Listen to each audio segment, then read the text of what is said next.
Hi guys, welcome to my YouTube channel facts ऐसे।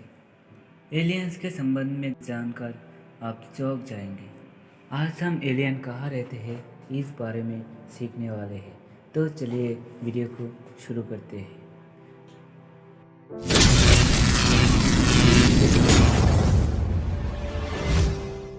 दूसरे ग्रह पर जीवन की तलाश विज्ञान के लिए बेहद चुनौती भरा काम रहा है और हो सकता है कि यही काम दूसरे ग्रहों की वैज्ञानिक भी करते हो।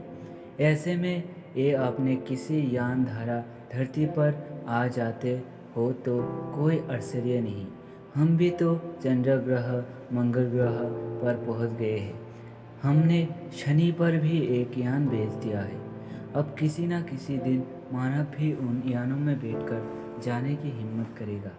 ये ब्रह्मांड कितना बड़ा है इसका कल्पना करना मुश्किल है। बस ये समझ लीजिए कि इस ब्रह्मांड में हजारों धरती रेत के एक कण के बराबर भी नहीं है।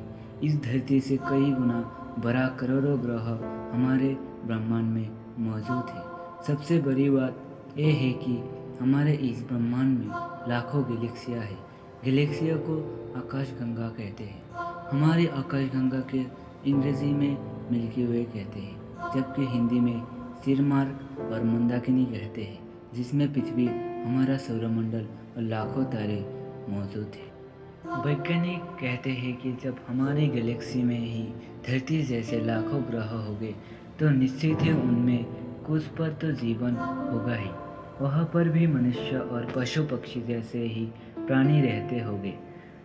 हो सकता है कि उनमें से कुछ हमारी सोच से कमज़ोर हो और कुछ हमारी सोच से कई गुना बुद्धिमान और टेक्नोलॉजी में संपन्न हो। ऐसे ही लोगों को एलियंस कहते हैं। एलियंस का अर्थ होता है परग्रहवासी या दूसरे ग्रह का निवासी। सन 2009 में अमेरिका की अंतरिक्ष संस्था नासा ने हमारी आकाशगंगा के सर्वेक्षण के लिए केपलर मिशन 10 के नाम से एक परियोजना की शुरुआत की थी, जिसका उद्देश्य था प्लैनेट हंटिंग यानी जीवन एक ग्रह का अखेट। ये अंतरिक्ष वेधशाला शक्तिशाली टेलीस्कोप से सज्जित है, जो पृथ्वी जैसे आकार और गुणों वाले ग्रह की खोज कर रहा है।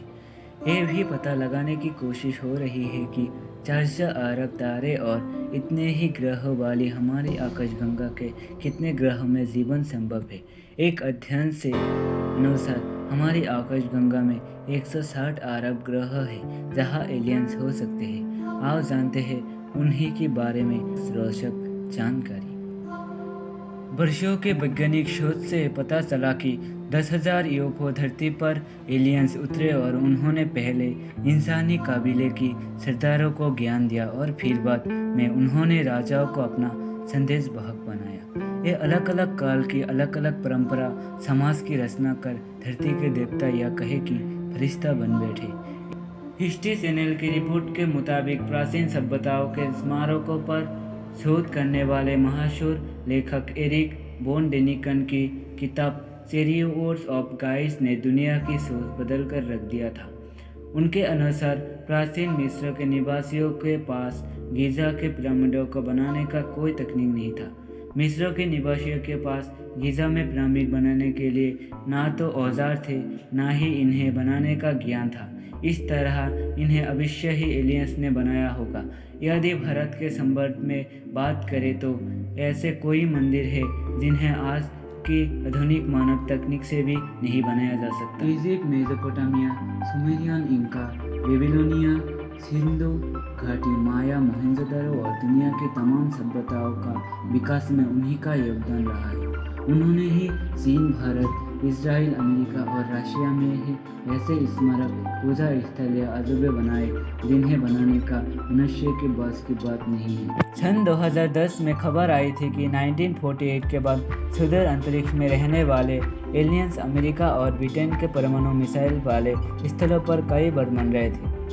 अमेरिका वायुसेना की पूर्व जवानों का एक दल का दावा है कि ब्रिटेन के सफल परमाणु स्थल पर भी ये उतरे थे। इन अधिकारियों ने अफगान उड़न तस्करियों से जुड़े अपने अनुभवों को सार्वजनिक करने का घोषणा की थी। अमेरिका वायुसेना की पूर्व अधिकारी कैप्टन रॉबर्ट सालस ने बताया है कि हम अनजान उड़न तस्करियों के बारे में बात कर रहे हैं। हम इन्हें अक्सर यूएफओ के नाम से जानते हैं। इससे एक बात ज़रूर पता चलता है कि एलियंस का अस्तित्व है। एलियंस 1 घंटे में ही हमारी दुनिया में आ सकते हैं, लेकिन हमें एलियन के ग्रह में जाने के लिए हजारों लाइट ईयर की दूरियां के फासलों को तय करना पड़ता है। इससे पता चलता है कि एलियन का टेक्नोलॉजी हमारे दुनिया के टेक्नोलॉजी से कई गुना ज़्यादा तेज़ है। अगर आपको ये वीडियो अच्छा लगे और आप चाहते हैं कि इसी तरह का वीडियो आपके पास पहुंचते रहे, तो चैनल को सब्सक्राइब करके पास वाले बेल को क्लिक करके ऑल पर क्लिक कर दीजिएगा और लाइक और शेयर करना मत भूलिए। तो अलविदा दोस्तों, जय हिंद।